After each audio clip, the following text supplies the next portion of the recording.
morning everyone, and welcome back to my channel. As I told you guys in my previous video, I may or may not be embarking soon on a little fat loss journey of my own, which I will be documenting here on YouTube for you guys. If I end up doing it, we're still deciding. And I figured that since summer is coming up, this is the time when a lot of other people start to focus more specifically on fat loss, but unfortunately, a lot of us do not have access to the gym right now and may or may not be quarantined in our own homes. So I wanted to sit down and make a little video for you guys to give you the tips and the tools that you need to lose fat as fast as possible without access to the gym and while you're stuck at home. Now let me just clarify that when I say as fast as possible, I mean as fast as possible in a healthy and sustainable way. I am very much not about to push things at you that are gonna make you just like drop fat really quickly in a way that you're gonna gain it back immediately after you lose it. There's literally no point in attempting to do that. These are tips that are going to help you lose the fat in a healthy, sustainable way and keep it off. Now, losing fat without access to the gym can seem like a pretty daunting task, especially if you're someone who's used to being able to go to the gym, because there's just so much more variety with things that you can do at the gym. It feels so much more motivational for a lot of people. I know I personally feel so much more motivated to exercise when I am physically going to the gym. I'm surrounded by other people who are working out and bettering themselves. It's just a much more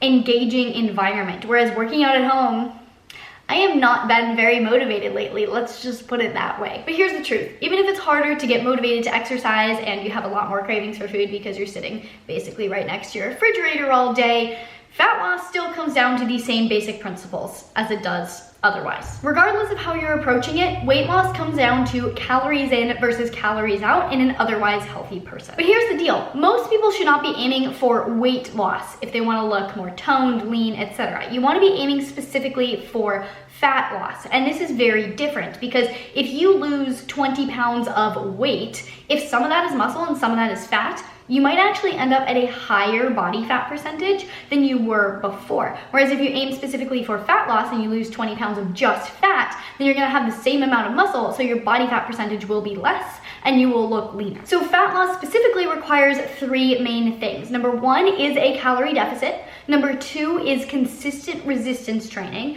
And number three is adequate protein intake. Beyond that, it's gonna require some individualization, which is why working with personal trainer, holistic fitness coach is super helpful so that someone can help guide you through the process. But if you stick to the three main things, that will get you pretty far. So let's break down these three core principles, starting with number one, calorie deficit. I've been getting a lot of questions on Instagram from people wondering how they need to adjust their calories and macros if they were training in the gym and now are being forced to train at home. And for most of these people, you are going to have to decrease your calories in order to continue to get these same results, no matter what you were going for. Even if you were bulking, you might need to drop your calories a little bit so that you don't end up in too much of a surplus and just end up gaining a ton of body fat. And your maintenance calories, or your total daily energy expenditure, is probably going to change for two reasons.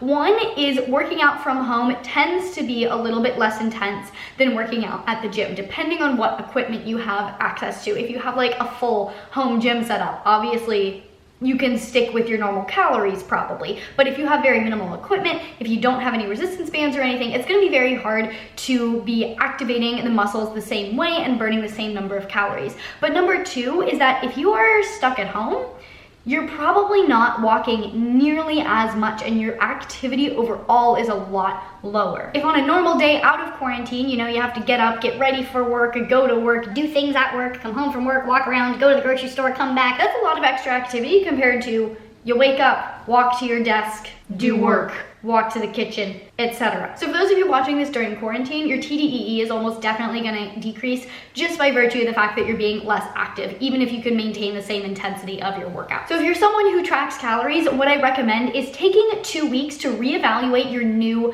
maintenance calories. You can choose to eat intuitively and then kind of track what you're eating to see what your body is driving you to eat, and that will be a very good indicator of your maintenance calories. Or what you can do is estimate your maintenance calories and then track that that for a week, see how your body weight adjusts if it goes up, decrease your calories if it goes down, increase your calories, and like experiment until you find the correct calories that help you maintain your weight. Now, if you're not about the macro tracking life, I do have a full video about how to lose fat without tracking macros at all, so I will link that down in the description. You can go check that out and apply those tools. But for the people that are tracking macros on that meal prep life, not that you need to meal prep to track macros, but you know what I'm saying. Once you know your maintenance calories, you can move into a deficit, and the deficit you should aim for is about 15 to 20% of your maintenance calories. What I usually recommend is starting a little bit more conservative on the 15% side, see if that makes a difference. If it's not making any difference whatsoever after like a month or two,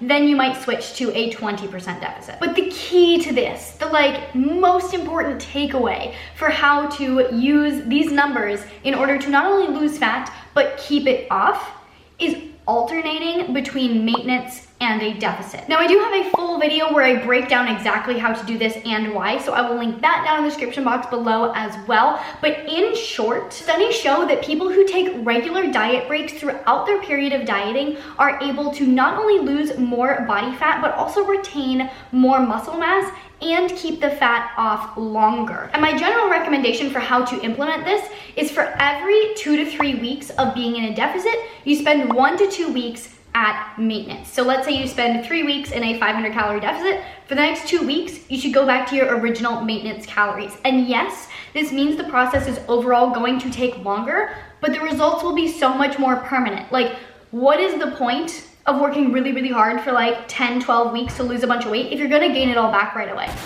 Why bother? Take the time, add in the diet breaks, and then you'll be able to maintain that long term. Now, being in a calorie deficit can be very challenging, especially if you're stuck at home with the refrigerator calling to you all day. Come eat snacks, I'm full of good food, eat me. You know how it goes. So what I recommend within your diet to make being in a deficit a little bit more tolerable is focusing on voluminous vegetables, things with fiber that are gonna take a lot of space in your stomach, focusing on protein, getting enough fat, and getting in some probiotics. I recently made a video on the top 5 superfoods for fat loss that goes into my top recommendations for this and why it is so important and how it's really gonna help. So I will link that down in the description box below as well. And I also just thought of another video that might be relevant and helpful. It's my top, I think, 7 tips for how to fight hunger while in a deficit. So I'll link that down there too. And then my last tip for this is one that I don't usually give when it comes to fat loss because I don't think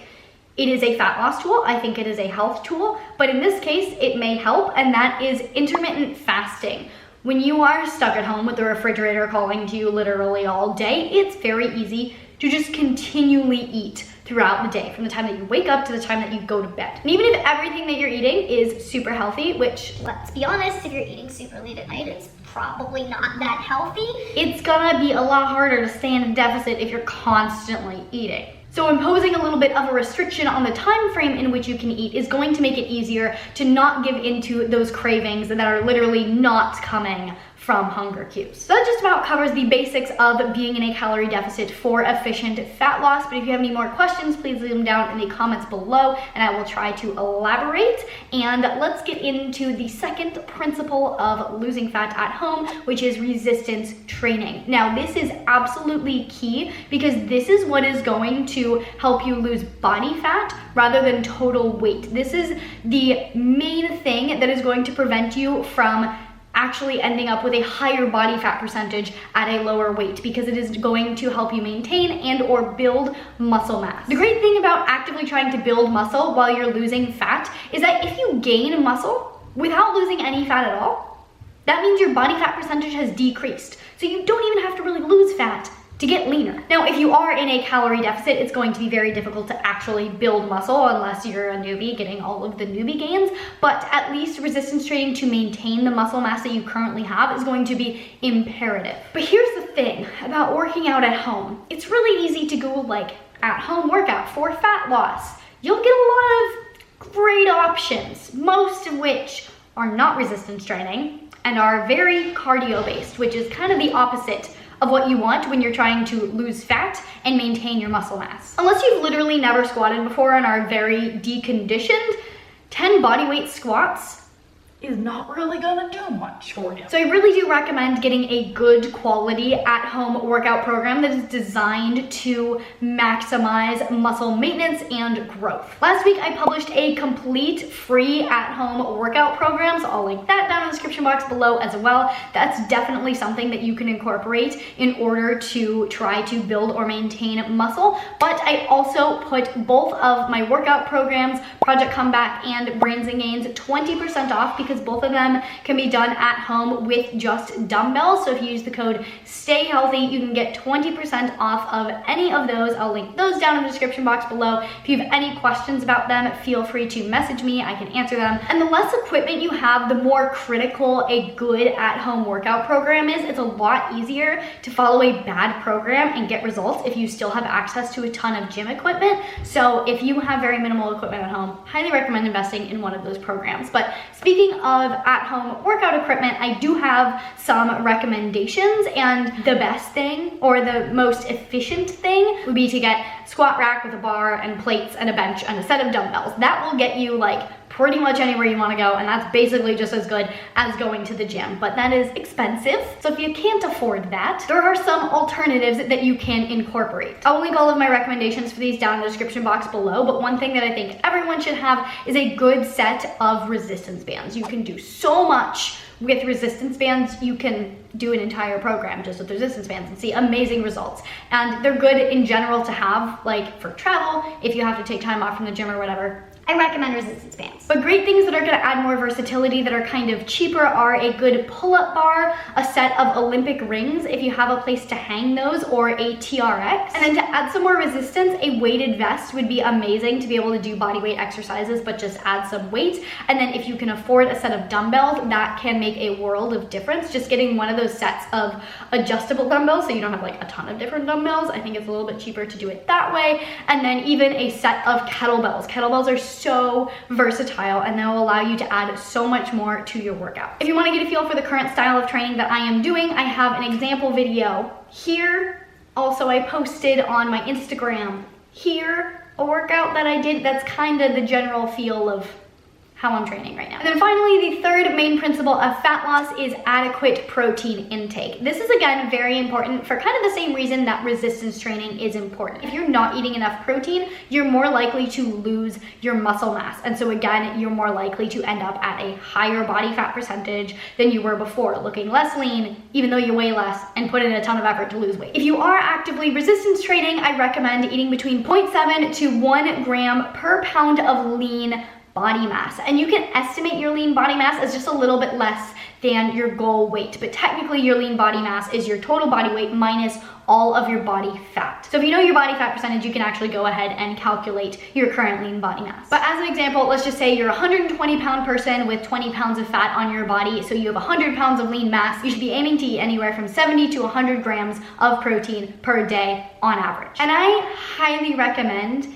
aiming to hit this protein goal by prioritizing whole foods, whether it be meat or plant-based sources of protein, rather than protein powders, protein muffins, protein pancakes, other random things with added processed fake protein. That being said, I do recommend supplementing when necessary. Right now, the grocery stores are just out of everything, including most meat and a lot of plant-based sources of protein. So if you are just out of luck at your grocery store, that's when a protein powder does come in handy. I will link a few of my favorite protein powders down in the description box below too if you guys are looking for any suggestions. So those are the three main things that you need to pay active attention to when you're trying to lose fat at home. But I do have a few more tips for you real quick that might make it even more effective and easy. My first tip is to aim to stay active. It's so easy to become super sedentary when you're working from home and not really leaving your home. This is why I personally have a goal of hitting 10,000 steps per day. It encourages me to get up and walk around throughout the day so that I'm just not sedentary sitting at my desk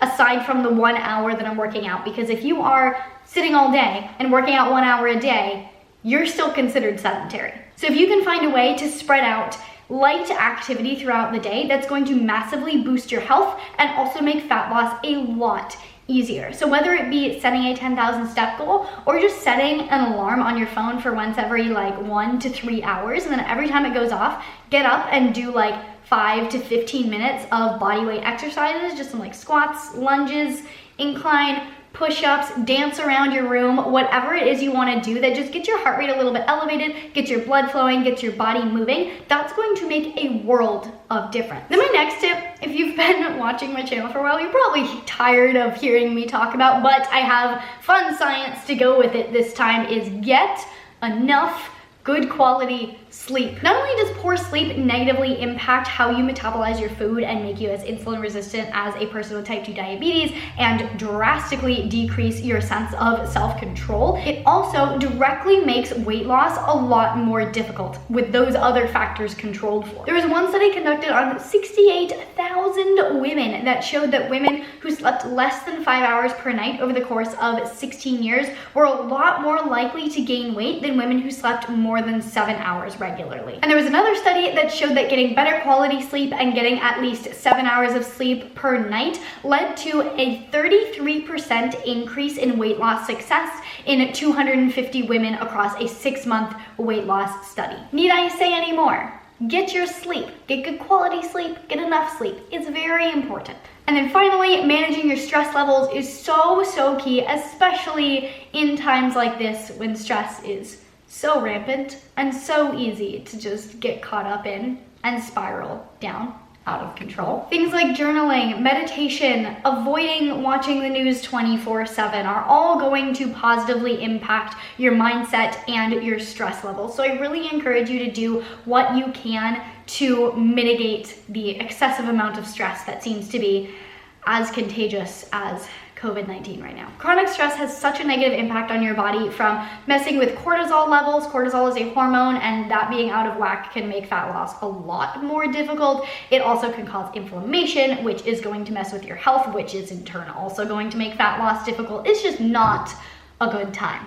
Okay, so if any of you are on a fat loss journey and trying to do it from home, I hope this video was helpful for you, or at least comforting for you if you are wondering how to proceed if your gym recently shut down. If you have any more tips, please leave them down in the comments below so that we can all learn from each other. As I said, I might be about to embark on my own little fat loss journey, so I could use some tips because it's been a while, like a long time since I have actively tried to lose fat. Has it been 2 years?